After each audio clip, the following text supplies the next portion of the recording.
Idol, so gagawa tayo ng pwedeng pakinabangan dito. Ito kasing emergency light is patagal na ito, wala na ito. So drain na rin yung battery niya, kaya binuksan ko na ito, talaga hindi na pwede. So itatry ko siyang ikabit lang direct sa ano ba to, ano ito, 9 volts to eh. Ang input niya 240. So ang output niya is 9.6 o 9 volts. So wala na siya. Gagawa lang natin ng paraan para at least mapakinabangan yung bulb niya. Tara, buksan muna natin to para at least makita natin ang resulta. Tanggalin muna natin to. Tapos buksan, tanggalin din ulit.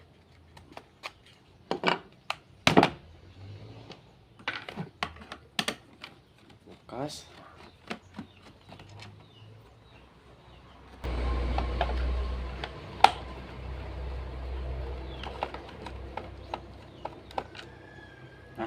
Tanggal na siya. Oh. Ito na.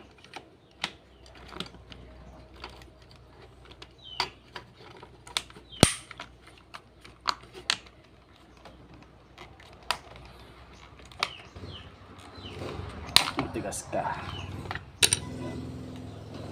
So itong bulb na ito, paganahin natin direkta sa adapter. So adapter ito ng laruan na 9 volts. I-repair ko na siya. Sinulda ko kasi putol yung sa loob niya, kaya sinulda ko na. So wala na siyang ano, kaya nilagyan ko ng tape para sa mapakinabangan. Kaya ito, papaganahin natin to, ito ang gagamitin natin. So yun, sige. Ito yung bulb niya, kinuha ko na muna, pinutol ko na yung sa loob niya. Didirekta ko na lang dito. Try natin kung gagana ba ito. Testing muna, testing. Testing. Kung sasabog ba o hindi sasabog. Ayan, ito na. Testing. Try natin. Labas natin yung wire. Tapos isaksak natin kung sasabog ba talaga.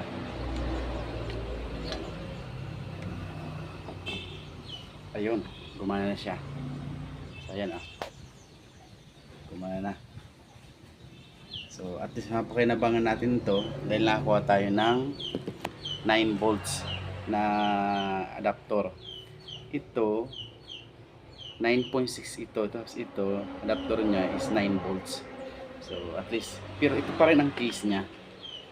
Paglalagay na natin, gagawa lang natin ng switch doon sa ating bahay kubo.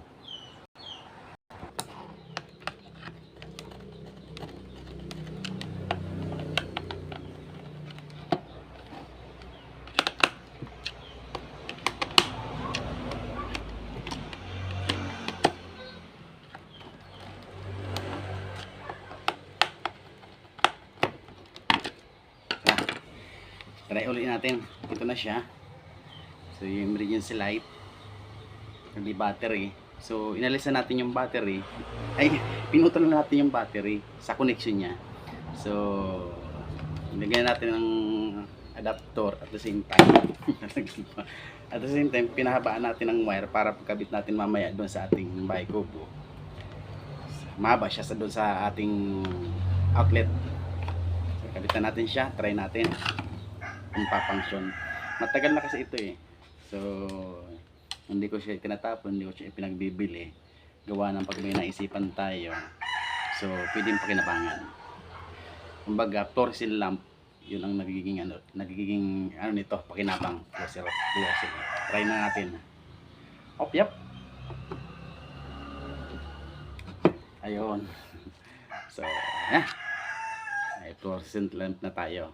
So lalagyan natin ito mamaya sa ating bahay kubo. So at least napakinabangan siya. Yun. Tapos pinabaan ko lang ng wire at the same time para at least binutasan ko na rin siya. Dito ko ipinasok yung wire niya. So mamaya sabay ko kabit na rin ito para to sa pakinabangan. Okay na. So maliwanag na. So, 'di ba pag may gusto kang gawin, itabi mo lang para kung anong maisip mo, pag makita mo siya uli, pipili mong gawin.